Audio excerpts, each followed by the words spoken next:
Hello everyone, my name is Wojciech Waśniewski and you're listening to the Participation Coaching podcast, where I try to explore effective non-performance coaching. So how do we coach beginner, junior and recreational players?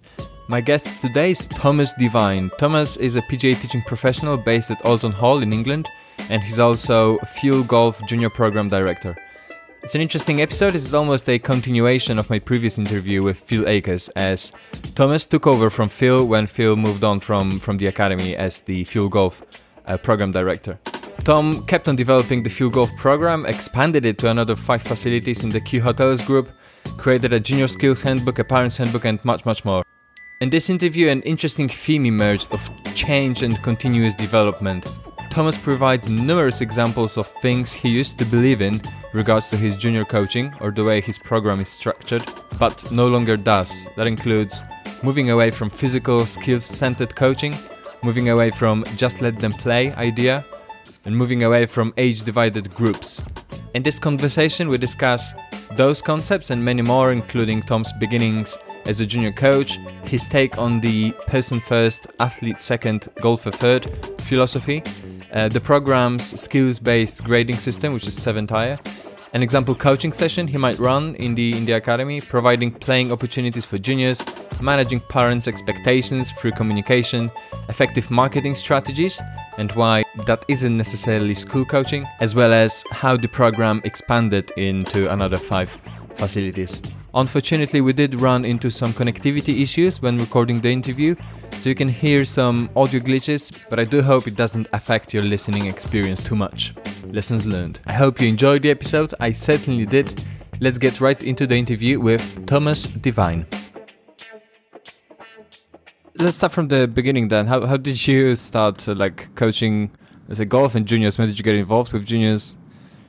Yeah, so basically when I finished university and I went away on a cruise ship. It was quite an extravagant experience, coaching golf, and then sort of came back to the UK and through Phil, I was friends with him at university, and an opportunity came up at Alton Hall, so I went across there, and at the time it was Phil who was sort of leading up the juniors. He had 50, 60, 70 kids at the time, and then sort of under his wing really, just took a bit of an extra interest in coaching the children, partly because the demand was there and Phil needed a little bit of assistance, so I kind of naturally fell into it. And then in 2013, so the year before I'd started working at Alton, I'd started the MSc at University of Birmingham, and we'd done a few modules on that first year on player participation, development, as the stuff you've done, you'd know. And he just sort of grabbed me really. The whole idea that, it's not the traditional approach to junior coaching wasn't really the way forward, and we were being presented with lots of interesting information about how the traditional way, wasn't the best, and it was more, it needs to be more holistic, long-term development, long-term participation. It just kind of grabbed my interest, and as I say, fortunately, I was lucky enough to get thrown into a big group of kids with Phil at Alton, and then it just sort of naturally progressed from there. And as Phil left in 2016, the natural progression was for me to take over. So what do you think the biggest difference is between the traditional coaching approaches to what you do at Fuel Golf? That's a great question, but I think the way I see it, the traditional approach, let's say 15 years ago, might have been line the kids up. It's a bit of a dictatorship, sort of copy me, do this, do that. And then maybe 5 or 10 years ago, there was a message out there that, for a few reasons, that it was all about developing the athlete and, athlete first, golfer second. A little bit of a buzz around making these little kid golf leagues. But, I sort of see past that a little bit, and, I'm passionate. I don't believe that we develop athletes at 8 years old. I don't believe it's about that. For me, we develop physical skills because, we want to encourage lifelong sport activity. We want to provide these children with a good base of skills that they can transfer in secondary school, or if they switch sports, they've got a nice baseline. And even more than that, with Fuel Golf a few years ago, we sort of coined the hashtag person athlete golfer, because further back than developing physical skills or a golf elite, whatever you call it. It was actually about understanding the child, developing character, building personalities into these children, and more than anything, just understanding the needs. So fun is quite an overused term in golf coaching, but for me, fun, I like the acronym fundamentally understanding needs. And that's where I'm at with the coaching. And my philosophy as such would be, I heard a quote a few years ago, and I'll never forget this one. It is that a child won't always remember what you say, but they will always remember how you made them feel. And that's sort of where I am with my coaching, fundamentally at the start, understanding that person, building a relationship, and then incorporating, some golf skills, some movement skills, and just trying to give them a positive experience in field golf. Inevitably, there's going to be some dropout rate. We can't keep every child in golf. But if those children that do unfortunately drop out, if they can go out into the world of other sports or whatever it is with confidence, with a positive experience of fuel and skills that they can then transfer across, they've got a head start in whatever they may do. So, hopefully that sort of helps identify why I feel we're a little different. But yeah, that's where I'm at with it. How do you develop these relationships with kids in like a group setting? Because it's difficult when you have a few kids and you only see them like once a week.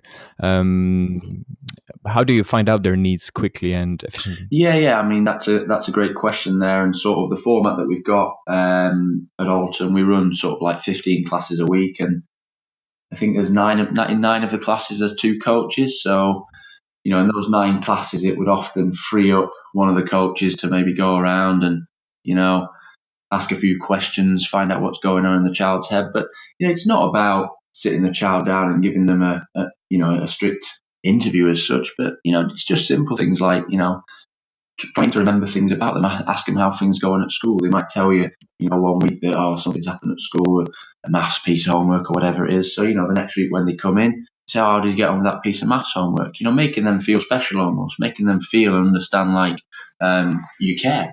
As such as, understanding the needs, I think, a lot of children would have the same needs. They want to have fun at golf. They want to, get better at golf because that makes them feel better. I'm not always talking about maybe how things have evolved. Potentially I was down the road of just letting children just play and explore, but really I'm not as left-sided as that now. I would be more tempted to encourage that these children have to play and they have to self-discover, etc. But there becomes a point where a child needs to have some competence. They need to have some perceived competence, because there becomes a level when a child, if they can't hit the golf ball, they don't enjoy it anymore and they start to judge themselves against the peers.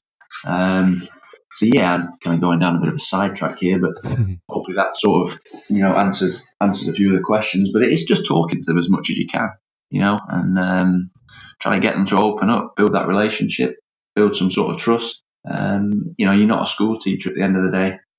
You're a golf coach, but you're a little bit more than that. Try and be, as friendly as possible without crossing that line of, where they're going to walk all over you, because they've got to have some sort of respect as such. That's great. Something I've seen on the website is that you said you've got like 9. No, how many did you say sessions a week? I think we got 15 sessions a week. So we've got sessions on Monday, Tuesday, so every day apart from Wednesday. And we've got, I think in 9 of those sessions, there's 2 coaches, just because of numbers. Yeah, and you said, and I think I saw on the website that it's not divided by age or ability. How do you divide the groups?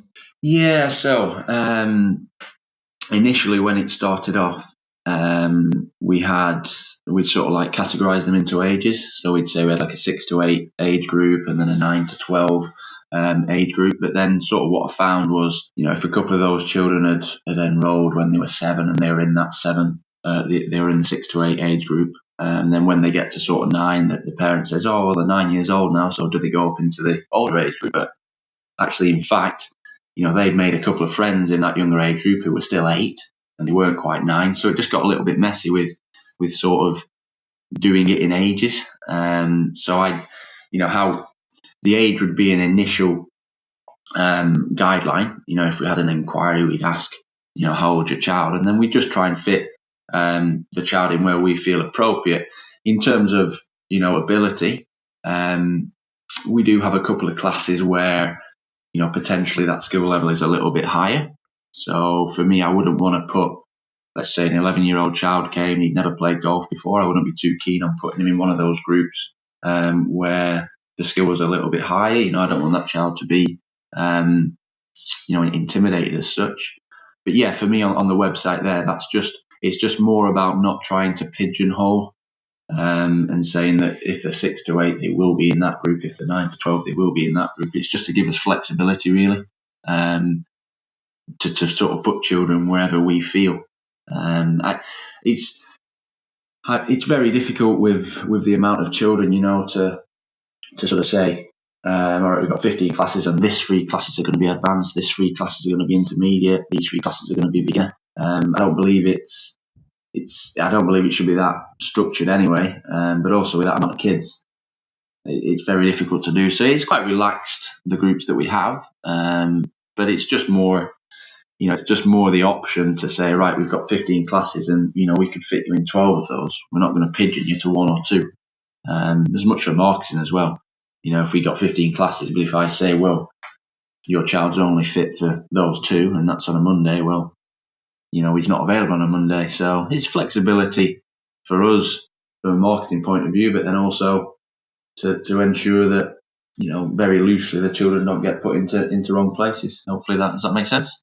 Yeah, it sounds perfectly reasonable. Quite unique, actually, but yeah, makes sense. Could you talk a little bit about your grading system? So, like you said, you've got a handbook for juniors. What's your grading system? When we originally started in 2014, I think probably influenced by a named company, we had this idea of, or an unnamed company, let's say, but we had this idea of doing a golf grading and then a physical skills grading. Mm-hmm. But soon into this sort of process, we just kind of realised between the team that this physical grading it just wasn't right. It just didn't feel right. Why are these kids coming along to sessions and, being told to do 10 press-ups, and, one kid gets a little award if he can do 10, and the other kid that, is a little bit smaller, he's not as strong, he can only do 5, and he doesn't get that award. So it just didn't quite feel right. And at the end of the day, we are ultimately a golf program. So, why are we judging these kids on press-ups and sit-ups and stuff like that? So we kind of, moved away from this idea of physical grading, but we were passionate that we still needed to have some sort of structure for the golf.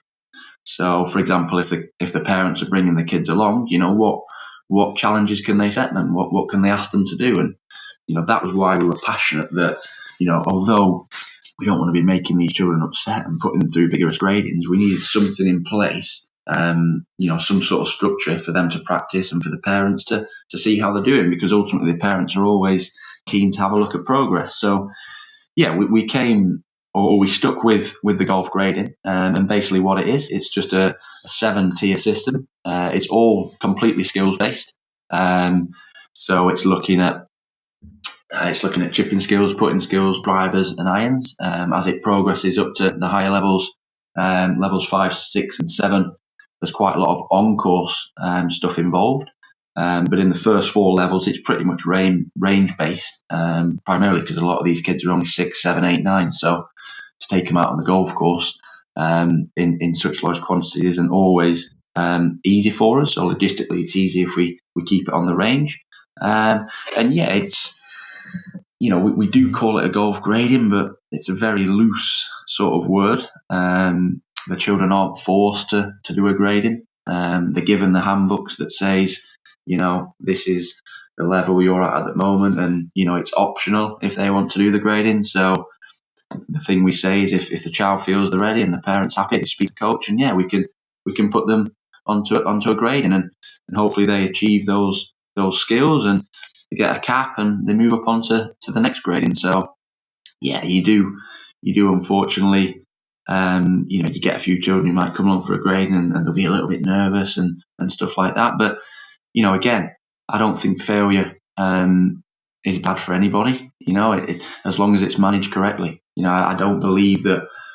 I've had a few conversations with some people that, you shouldn't be grading children. It's too much pressure. It's not fun. It's not exciting. But at the end of the day, a child is, you're going to grow up and you're going to fail a maths exam at school. You're going to have some setbacks. So, I don't believe that we should be never grading children, just as long as we manage it correctly. And I don't think there's anything wrong with a child failing. But yeah, that's how we do it. As I say, it's quite relaxed. It's not compulsory. And more than anything else, it's just there as a bit of guideline for parents and children, and to help them monitor their progress. Because without any sort of monitoring or grading as such, how does a parent or a child know, where they're at? Are they getting better? Where the strengths, where the weaknesses? I think it's important to have that in place. But yeah, that's a summary of the gradings. Yeah, it makes sense. Kids, when they reach a certain age, they compare to each other anyway. So I guess, yeah, as you said, it's quite natural for them. I've seen on the website that you also organize competitions for the juniors. Yeah. Could you talk about that? Because I think it's 5 and 9 holes. Yeah. So we're very, very fortunate that we've got a couple of really generous volunteers with the time. We're actually changing the structure next year, but for the last couple of years, what we've been doing, we do 5-hole competitions every 3 weeks, and they are just designed for the children that are looking for the initial course experience. So short holes, between 50 and 100 yards long. And as I say, they play 5 holes. It'll take about an hour or so. So it's pretty handy for the parents. They're not there for the whole afternoon. We do those on Sundays. And then for a few of the older children, we're keen to, play 9 holes and play a longer golf course. We do 9-hole competitions for those guys or girls on a Saturday. What we're going to do next year, we're going to just combine the two. So have like every 2 weeks on-course Saturday, let's say, where the big kids can maybe play the longer holes and the smaller kids will play the short holes, but just try and create a little bit more of a buzz and a little bit more of a 2 Saturdays a month.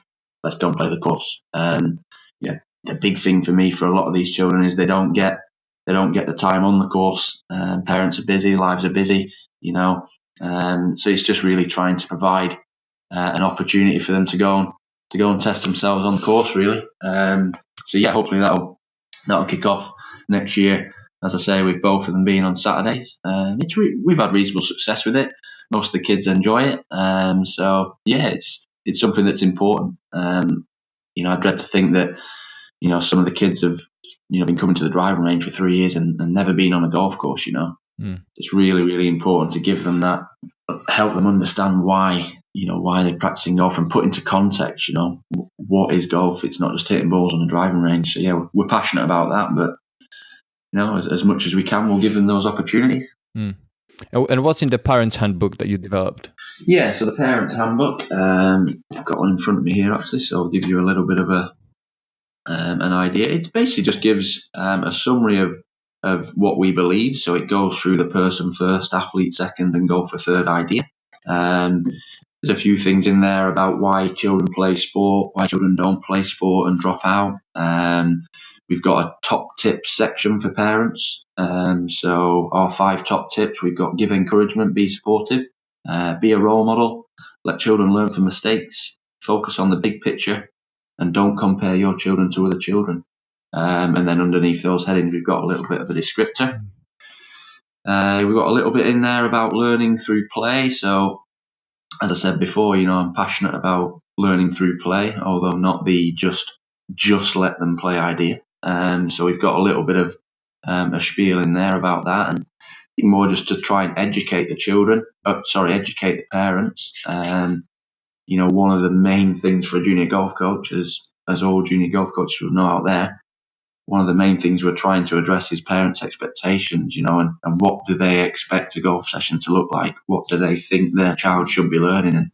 And actually what they expect is often the complete opposite to what we do. So, the idea of this book was to just try and give them a resource and explain what we do and give them some comfort, that we're not just making up these crazy golf sessions. There's actually method behind the madness as such. We've got a little bit of advice for practice outside of lessons in there, bit of information on playing on the golf course, and then we've got some recommended reading at the end. So yeah, I think the main idea was to just help try and educate the parents, and that they can use that information, however they wish. And I don't expect a parent to, I'm not here to bring up that child, But what we must do as coaches is give them information and educate them, and then, as I say, they can take that information and use it how they wish. But I do think that parent's education is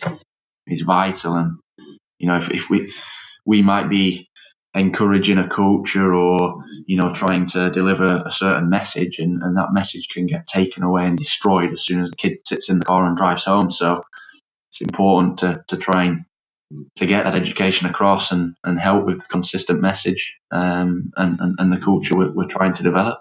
But yeah, it's been fairly well received. A few comments. Hopefully they've all read it anyway. Let's talk about results a little bit. So how many kids are involved in your program? At the moment at Alton Hall, we've got just over 150 coming weekly. There's about 144 on group sessions, and then we've got about another dozen kids that just come for individual sessions. So yeah, as I say, we've got about 156 at the moment. A lot of those children now are getting to the age 10, 11, 12, where they are a little older, spending more time on the course. They're playing in maybe, a few more regional or district competitions.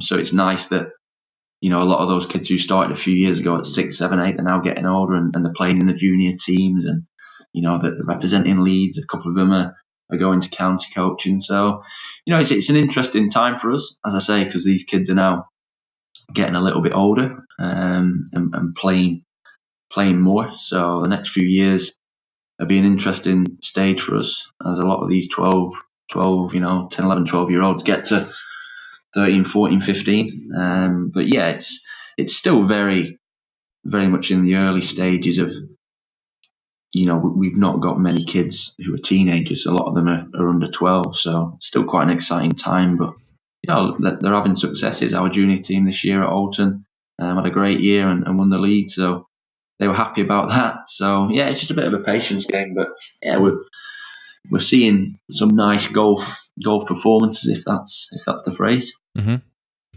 And are you at maximum capacity now, or are you still growing and you got space to grow? Yeah, I think our goal is to try and get to 200. So there's myself at the moment, and then so Academy Director Mark, he didn't do the junior groups, but there's two other coaches, so Lee Morris Rowe and Tom Huttonen. Those boys are involved at the moment with the coaching. So, we have got the capacity to grow.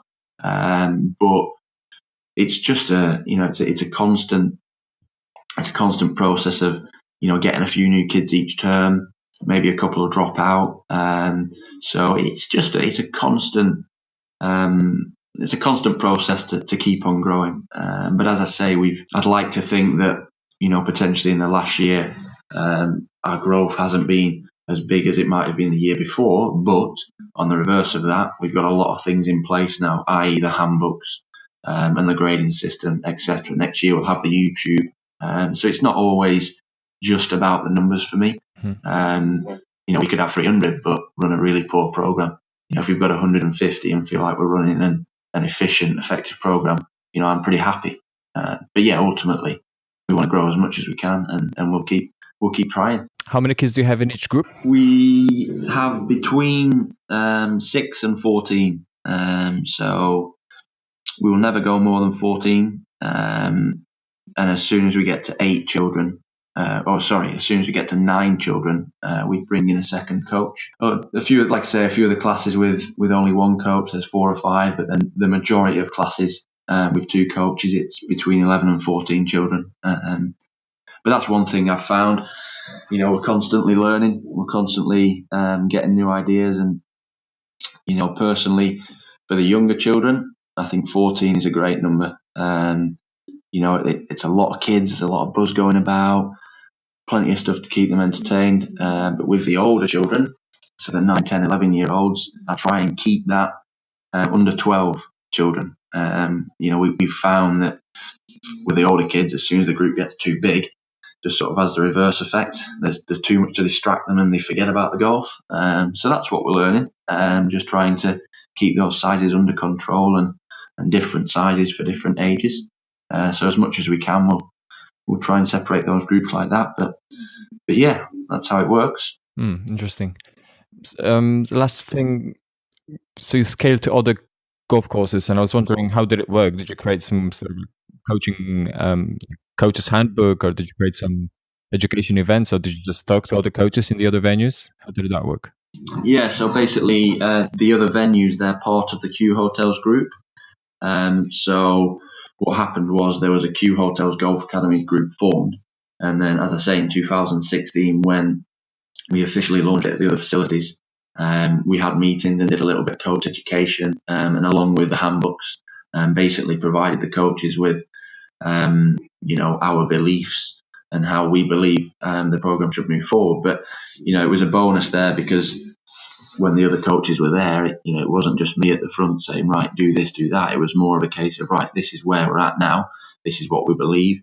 What do you think? And we gathered a few opinions, and I believe that we share the same ethos between the six of us. Going forward, if we were trying to, expand Fuel Golf into the wider population, a coach's curriculum as such is something that will be designed. I'm currently in the process of doing some sort of session outlines for the other coaches. So just basically involves a brief outline of what the session would look like, with a few advice, a few recommendations on games. So yeah, hopefully, along with the YouTube and that, and we might eventually, in the end, build quite a substantial coach's curriculum, if we could call it that. And it's just often difficult to get all these things together when you're doing 30 hours a week coaching, but it's a slow process, and that's no problem. It's all in the pipeline, and it will all get done. It just takes time, these things. But yeah, we're pretty excited about getting all those session plans handed out. Got about a dozen done at the moment. We'll try and get up to about 30. So it's another good resource for the coaches. But as I say, the grading system, once that was agreed between coaches, that's a perfect structure for coaches to follow. At the end of the day, we're working towards X, Y, Z, whatever it may be.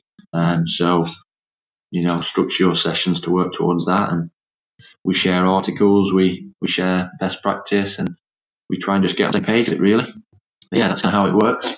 Yeah, that's awesome. And talking about session plans, what would one of your sessions look like a normal session? Okay, that's cool. So if we were on the driving range, I would tend to have 7 or 8 stations, and there would be, typically a station with the driver, a couple of stations with the irons, a couple of stations with a chipper, a physical station, and then maybe a putting station, all primarily skills based. So we work on 3 skills. We've got 3 key skills that we try and hammer home to the children.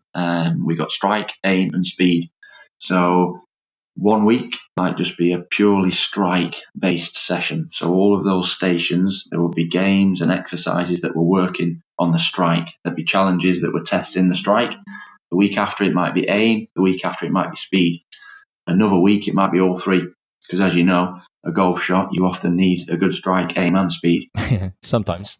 Yeah, we've got to try and we can isolate them to help the children understand that there's 3 different skills, but we've got to combine them as well. So yeah, that's kind of how it would look, and that's how these session plans are sort of developing, in terms of, okay, guys, here's a session plan for strike, and then a lot of examples of games that would help the children develop strike, aim, or speed, whatever it is. Always with that one physical station in there. Start off with a 10-minute warm-up, get them loosened up, and yeah, that's sort of how I see it. If we had 7 stations, we'd do a 10-15 minute warm-up, 6 minutes on a station. 7 stations, that's another 42 minutes, and then 3 minutes at the end just to wrap up. So that's kind of how I see it. 5 or 6 minutes a station, a little warm-up at the beginning, maybe a competition or a summary at the end. So yeah, hopefully that makes sense. Yeah, definitely. Awesome. Anything else you'd like to add? Any tips for junior golf coaches? Anything you've tried and failed at? Well, just the things that don't work for me would be the physical grading, as I've already said. Too larger groups with older children, that's personally not worked for me. I think as far as recruitment, we did a lot of primary school outreach in the early days. We'd go to a school and we'd maybe deliver a golf session to 300 children. We'd invite them all back for an open day. We might get 50 children back. And then, we'd do the session and we might get 5 or 10 sign up to the program. So, as I said, we did that back in the early days, but I don't tend to do so much of that now. You're not getting as much for your efforts. You spent a whole day in school, and then you've only got, at best 10 children back. So for me, if golf coaches are trying to recruit, I like bring a friend week. So try and get the children already on the program to bring a friend along with them, get them on the range in a session, give them a real feel of what it's like.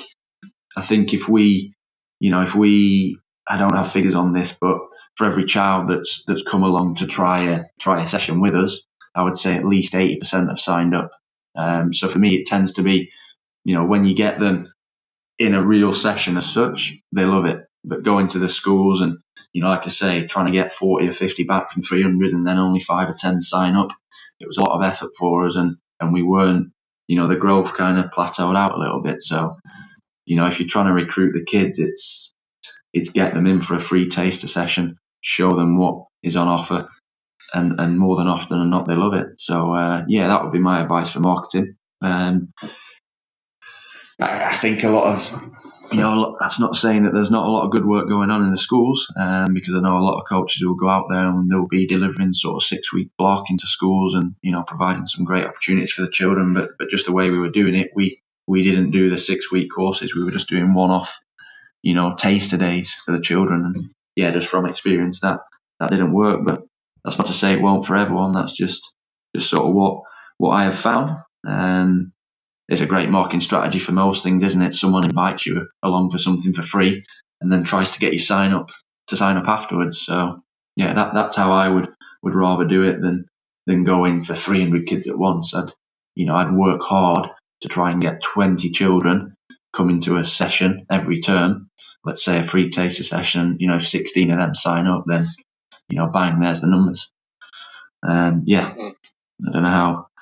Have you any views on that, or what other people have said? I've had a similar experience, actually. I'm not sure that one-off sessions in schools work that well. Yeah, good. I'm glad you agree. I think that's great advice. The bring a friend events. Awesome. I think that's it, really. Nothing else to say unless there's anything else we can go on about. I think we've covered quite a bit. Yeah, I think that's basically it. So thank you very much, Tom. No problem. I hope the editing isn't too stressful. Let's see how the connection issues turn out, but I think it's going to be okay. Yeah. Okay. Awesome. No problem, Floyd. Thanks so much, and we'll catch up soon. Oh, thank you. This is Wojciech again. Thanks for listening. If you don't want to miss any future episodes in this junior series, subscribe to the podcast or sign up to the mailing list. You can find all the links on ParticipationCoaching.com/subscribe. If you have any suggestions on future guests or just any feedback on the podcast in general, feel free to shoot me an email at hi@ParticipationCoaching.com. Thanks for listening again, and I'll hear you next time. Music in this episode came from bensound.com.